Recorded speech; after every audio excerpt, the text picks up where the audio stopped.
The David Pakman Show at davidpakman.com. Good news coming to us from Route 66 in Missouri. Now, this technology, I believe I discussed this before when it was first created and maybe tested. I believe it might have been tested in another country. Do you remember? I don't remember. But anyway, I did cover it. Maybe it wasn't tested, but it was. I did cover it when it was created. It strikes me maybe somewhere in Scandinavia for some reason. Maybe, yeah. It made some waves when it was first invented. And this does seem to be one of those inventions that is has some staying power. This is solar paving.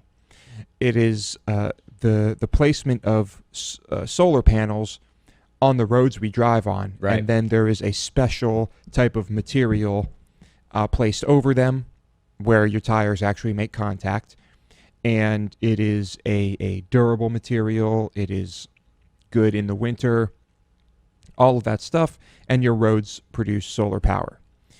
Missouri is testing this on a stretch of Route 66.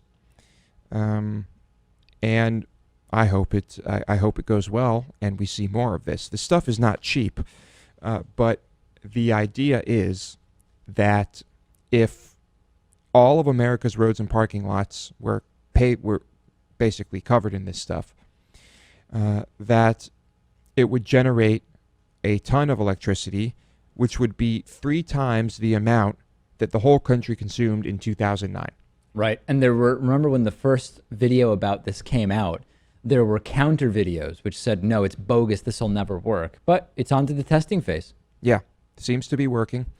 And I wonder what the motivation was behind saying this would never work. I'm sure some of that came from people who stood to lose money if this was successful. Yeah, but there were some videos online which were pretty good, which said, you know, the way it's described, the traction that you would get is just not good, and also the durability. And it made some pretty science-based critiques. There was no doubt about that. Well, we will see. And this department will be hoping to replicate the success of the 2014 crowdfunding campaign, in which they raised, maybe that's what I covered, was the actual crowdfunding campaign, $2.2 million in 2 months, double their target. And this is just fantastic. They've received 2 more research grants from the U.S. Department of Transportation. The latest was from November in 2015, worth $750,000, to study freeze-thaw cycling, moisture conditioning, shear testing, and advanced loading on their 3rd-generation panel prototype. And that's pretty much it. It's a test, and hopefully it works. I guess that this says in January this year, GCR reported that the government of France intends to pave 1,000 kilometers of road with photovoltaic panels over the next 5 years. I haven't read anything about that, but anyway, the comments here are not positive. Really? Yeah. Here's the top one from Christine. Not this again. From an engineering perspective, there is absolutely no validity to solar roadways. I'm all for green technology, improving the human condition through technology, and so on. Any money spent on this absurd pet project with weirdly good PR is wasting money, which could fund actually legitimate research or infrastructure. And then there's someone pointing you to solar roadways debunking videos. More people talking about the debunking, saying it makes no sense to build panels on the ground when they would be far more effective on houses, buildings, any elevated surface that isn't driven over. The other thing that made me think of, though, is, you know, those guardrails on the side of the highways?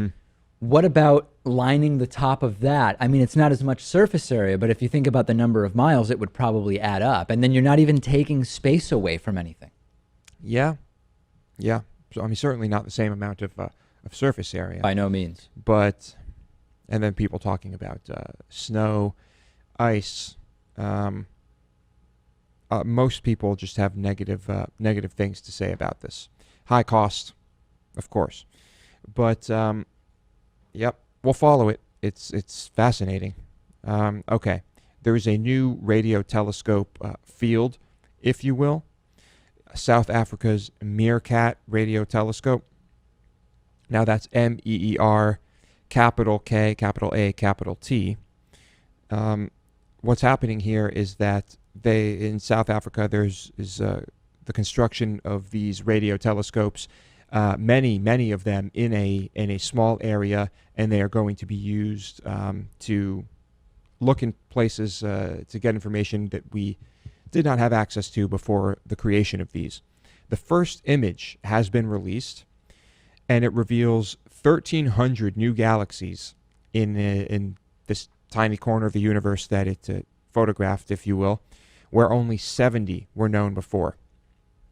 Now imagine if you look in every direction. Yeah. It's pretty incredible. There are going to be 64 receptors total integrated into a multi-nation square kilometer array set to become the world's most powerful radio telescope. They are very pleased with the results so far, but this is still operating at a small percentage of its full operating power once these are all online and ready to go. There are more than 20 countries that are members of this, including Britain, and they host the headquarters of the project. South Africa, not sure why it was South Africa, of all places, but it is. Perhaps it's just a remote area, and it worked. But pretty interesting. Yeah. I mean, it's great. The size and scope is incredible, right? I mean, just this little thing reveals 1,300 galaxies, and I mean, almost statistically nothing, compared to what we know is out there. Amazing. Yeah. Upon its completion, I suppose we're looking at discovering hundreds of thousands of new galaxies. Yeah. I think way more. Yeah. Way more. Incredible. Absolutely incredible. And can you imagine just being someone whose life work it is to catalog and collect this information? How much information there's going to be shortly? Yeah. Overwhelming. And of course, the naming, which is usually very boring letters and numbers. Yes. We need to get more creative with that stuff. It's just you run out, right? I mean, when you're talking about millions and millions, we got to get goofy here. We got to start using ridiculous names, because at a certain point, the numbers almost have more meaning. Where like the letters and numbers correlate with a certain region or quadrant of observable space. I mean, because you're going to run out of creative names, or not run out, but they'll essentially communicate nothing. Yeah. Usually, unless there's something very special or unique about it, it will not get a good name. Yeah. And I want one named after me for covering this story. So if anyone is listening who can make that happen, please do. South Africa has invested 3 billion rands, which is about $205 million, into the project, funded mainly from the public purse and science research partners. Some 500 scientific groups from 45 countries have booked slots to use the array between next year and 2022. Good stuff. Really good stuff. All right, let's talk about this fucking idiot named Paul Ryan. Paul Ryan took a selfie that received a lot of criticism, and rightfully so. It was I'm not going to say it was a poor decision. Most people probably wouldn't have noticed. Anyone in this position probably would have taken the same selfie and done the same thing. But he was speaking, and there was a crowd, and he took a selfie of himself with the crowd behind him, and young Republicans, and so the selfie, it looks like this is Instagram, yeah. The caption he put below it says, "I think this sets a record for the most number of Capitol Hill interns in a single selfie." Right. And presumably all Republicans. And as you can imagine, or maybe not, I don't know. Maybe not. But the diversity here was zero. To say minimal is an understatement. Zero. It's all white people. I don't think there's a single non-white person in the selfie. It's a room full of people. And yes, I mean, I think this is a very interesting picture in a number of ways. Yep. All white people and no real big surprise. And it kind of spread around, and I looked at the picture on his Instagram and looked at some of the comments or feedback, and at least among the top comments, it was nothing about that. But the future of the Republican Party is in that room is looking very white. And I read that that Trump is polling 0% among black people in Ohio, statistically zero. Like there are some black people in Ohio who support him, but statistically it's under 1%. Yeah.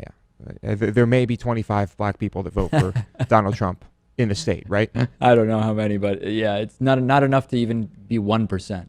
I mean, if statistically zero, what kind of numbers are we talking about? Anyway, it's really bad. And the Republicans try to sort of fight back against the irrefutable facts by saying, well, the problem is that the Democrats have just taken for granted the support of black people, and that's actually very racist. It's like, well, what about considering for a second that the people who you are saying are just controlled in some way by the Democratic Party have figured out that the policies of your party are just hugely damaging at a big picture level, right? I mean, it's like, why is it they point to the overwhelming Democratic support by black people as something offensive that Democrats have done, where they've just assumed the support of black people or whatever, but maybe they've actually figured out that it makes no sense to vote for Republicans. Many of them have, yeah. And let's not forget about the people that are going to be the majority in not very long, Hispanic people. Right. And I just don't see there's always a lack of foresight in the Republican Party. They never think about the macro. They never think about long term. It's never about that. It's always about now, instant gratification, instant reward. Yeah. And great. I'm glad that they don't see what's going to happen, because it's going to completely destroy their party. No doubt. Great. Paul Ryan. What a fucking idiot. The David Pakman Show at davidpakman.com.